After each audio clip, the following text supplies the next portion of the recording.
sou feminista e acredito que quando falamos de questões trans ou questões LGBT no geral, estamos sempre a falar de questões feministas e sobretudo de igualdade de género, não é? Só numa sociedade em que existe igualdade e partilha entre os géneros é que há realmente espaço para que a diversidade de género comece a aparecer e realmente a impor-se e a ter visibilidade e espaço na sociedade.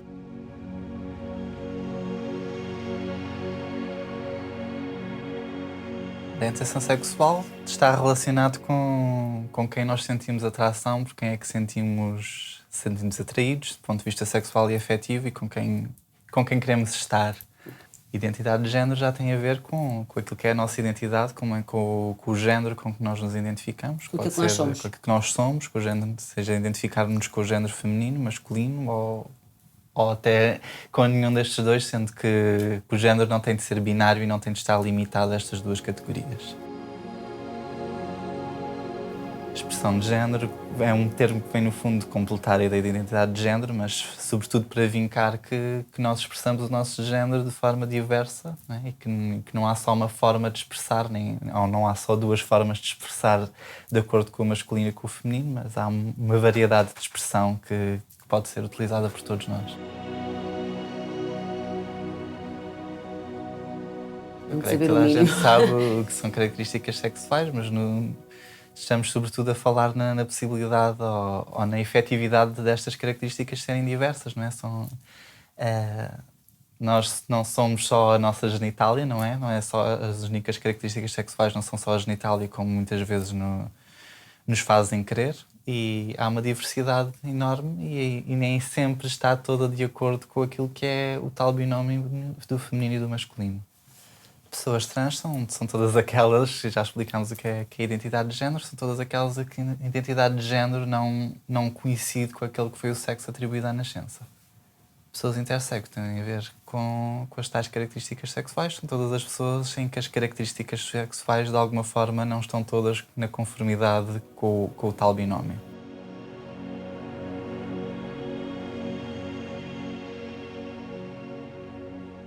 Sim, desde que comecei a trabalhar e a fazer ativismo, que sempre tive a perspectiva de que as questões trans e as questões LGBTI são parte do bolo grande do feminismo e são uma luta pela igualdade de género. Agora, a minha consciência feminista foi aumentando à medida que não só que eu me visse como mulher na sociedade, porque eu sempre vi como mulher, mas quando eu comecei a ser realmente vista como mulher e Isso é pude muito perceber interessante. as diferenças de tratamento que existem e fui ganhando cada vez mais uma consciência de que ser mulher ainda é um bloqueio para nós, não é?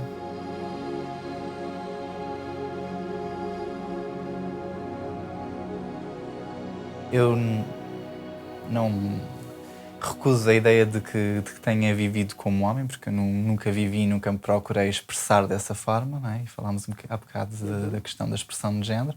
Era sempre interpretada como uma figura altamente andrógina e entre os sexos, por assim dizer. Mas ainda assim notei uma grande diferença quando eu me comecei a impor e a querer impor como mulher, não é? A minha voz deixou de ser tão ouvida e deixei de ser tão considerada, além de todo o assédio de rua, todas essas microagressões que foram aumentando cada vez mais.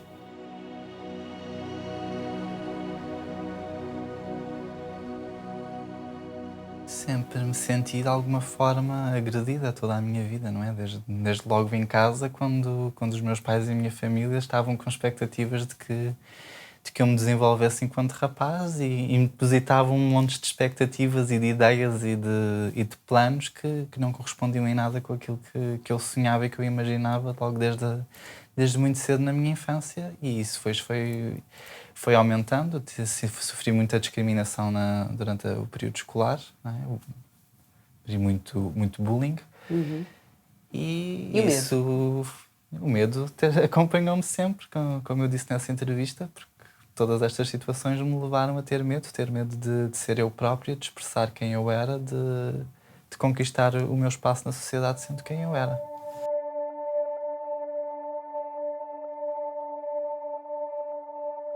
Sobretudo, temos de ter a consciência de que toda a violência transfóbica é violência de género, não é? Porque é baseada nos preconceitos de género que nos afetam a todos, que afetam as mulheres em particular e ainda mais particularmente a todas as pessoas trans, porque não preenchem uma expectativa e não vão de acordo a essa expectativa, e isso leva a que a agressão aumente mais. Como eu estava a explicar há pouco, sinto muito mais discriminação agora enquanto mulher, mas ainda sinto mais discriminação que qualquer mulher, porque mesmo entre mulheres sou vista como uma minoria e posta muitas vezes de parte, e a minha própria condição feminina é muitas vezes questionada, não é? Pelas próprias mulheres. Pelas próprias mulheres.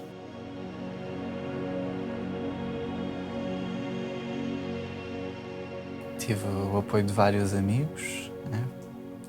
Posso destacar o apoio do Santiago, que é um amigo já de há muitos anos e com quem estou agora a trabalhar num projeto novo, que é a Ação pela Identidade, uma organização não governamental.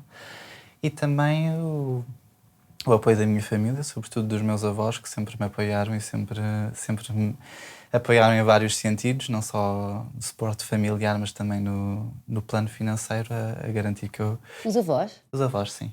Isso é muito, muito curioso, não é? Porque é uma geração que supostamente poderia estar menos preparada para te ajudar. Como é que, o que é que nos salva sempre? É o amor? Ou seja... Eu acredito que sim. Acho que quando existe amor, o resto vem por acréscimo, não é?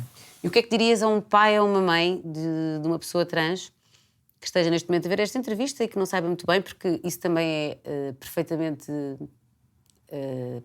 penso eu, aceitável. Falta de informação que se traduz em ignorância, não é? Faz com que as pessoas sejam preconceituosas e muitas vezes tenham medo. Lá está, medo também. O que é que dirias a um pai ou uma mãe de uma pessoa trans que esteja a ver esta entrevista e que não saiba como lidar com a pessoa que ama e que está lá em casa? Sim, depende também da faixa etária em que esteja o filho ou filha, mas quando são casos de crianças e há vários pais que vêm ter comigo a perguntar como é que devem lidar com os seus filhos ou filhas que começam a denunciar alguns comportamentos, o que eu digo sempre é de não tentar influenciar o comportamento das crianças de nenhuma forma, não tentar corrigir aquela expressão de género fora da norma, mas também não tentar incentivar e presumir logo que aquela criança é trans. Deixá-los viver. Deixá-los sentir liberdade e crescer em liberdade e perceberem serem eles próprios a perceber qual é a identidade de género deles e dar todo o suporte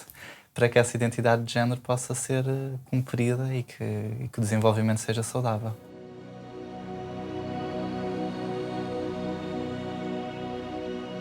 Em relação às pessoas trans, a grande prioridade, de um ponto de vista político, é conseguirmos a autodeterminação, garantir que todas as pessoas trans têm direito a um reconhecimento jurídico. Portanto, o diagnóstico, é melhor explicarmos isto, o diagnóstico não depende da vossa vontade neste momento, ou seja, não depende da autodeterminação, é isso que quer dizer? Exatamente, né? Para que seja feita uma alteração jurídica, estamos a falar somente de documentos, de forma como a pessoa está registada no registro civil.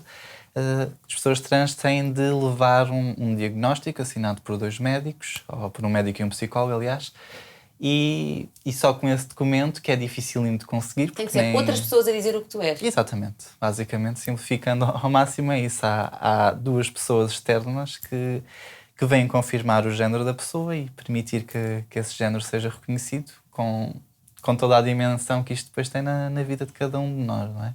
Uma coisa tão óbvia, porque para mim parece-me um ataque tão absurdo a uma liberdade absolutamente... Quer dizer...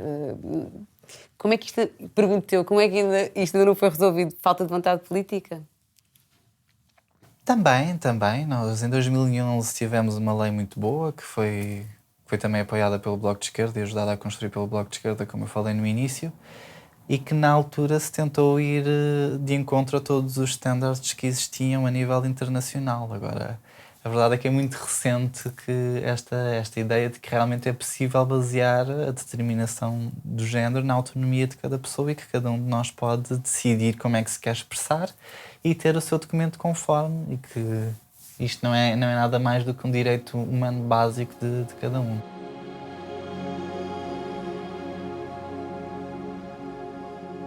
já temos alguns profissionais a trabalhar na área, alguns com uma qualidade muito elevada, mas depois são contrabalançados com outros que ainda insistem em vários preconceitos e que não permitem que as coisas avancem, sendo que temos a Ordem dos Médicos, que deveria garantir que os bons cuidados eram ampliados e garantir que todos os médicos seguiam os bons cuidados, mas que permite que sejam os maus cuidados a persistir, e falo sobretudo de uma autorização que ainda é exigida para que as pessoas possam fazer qualquer tipo de cirurgia, não é? Além de haverem 2 diagnósticos independentes que são exigidos internacionalmente, esses diagnósticos têm de ser avaliados e avalizados pela Ordem dos Médicos antes das pessoas poderem recorrer a qualquer cirurgia, sendo que depois neste momento ainda estamos com problemas acrescidos porque não há uma oferta real a nível das cirurgias. As cirurgias deveriam estar a acontecer nos hospitais universitários de Coimbra, onde as informações são sempre muito, muito difíceis de conseguir antes de mais. As próprias pessoas trans dizem que contactam um hospital e não conseguem chegar ao sítio certo. As que conseguem dizem-lhes num lado que há listas de espera muito grandes, no outro lado dizem que não há lista de espera nenhuma. Mas a verdade é que nós não vemos resultados, não vemos pessoas a virem de Coimbra com as suas cirurgias feitas e satisfeitas com elas. Foi uma escolha, sempre tive interesse em política, em ativismo, e sempre quis trabalhar e ter uma carreira, por assim dizer, nessas áreas, e quando comecei a pensar nisso mais seriamente, percebi que não podia deixar de lado a minha identidade e o meu percurso. Tinha antes de fazer o contrário e garantir que essa identidade e esse percurso era uma base para trabalhar e para impor uma agenda que é tão importante, e eu vivi todas estas dificuldades que tenho vindo a falar na pele, portanto eu sei do que estou a falar quando estou a reivindicar por isto e a pedir que a situação mude urgentemente, porque eu própria tive a minha vida bloqueada e continuo a tê-la, não é? Eu continuo a não conseguir ter um emprego, usando um exemplo mais concreto. Há uma taxa de desemprego enorme, não é? Sim, nós não temos dados, e esse é um dos outros problemas. Nós continuamos sem ter dados concretos de como é que vive a população de trans em Portugal. Mas basta começarmos a contactar com as várias pessoas para perceber que é um grande grupo de desempregados e de precários. Diga. O que é que te acontece quando chegas a uma entrevista? Tens que me tratar por tu, senão não estamos em igualdade. Claro. O que é que acontece quando chegas a uma entrevista? Não, as entrevistas em si até correm bem, não é? O problema é que depois nunca me chamam.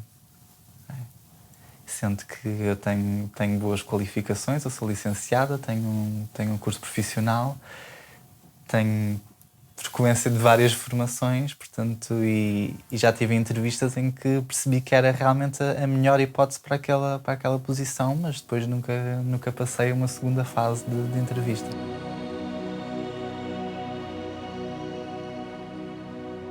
Se eu te disser assim, agora vou imaginar-me daqui a 20 anos uma ideia de enorme felicidade. Porquê é que passaria a tua felicidade nos próximos anos?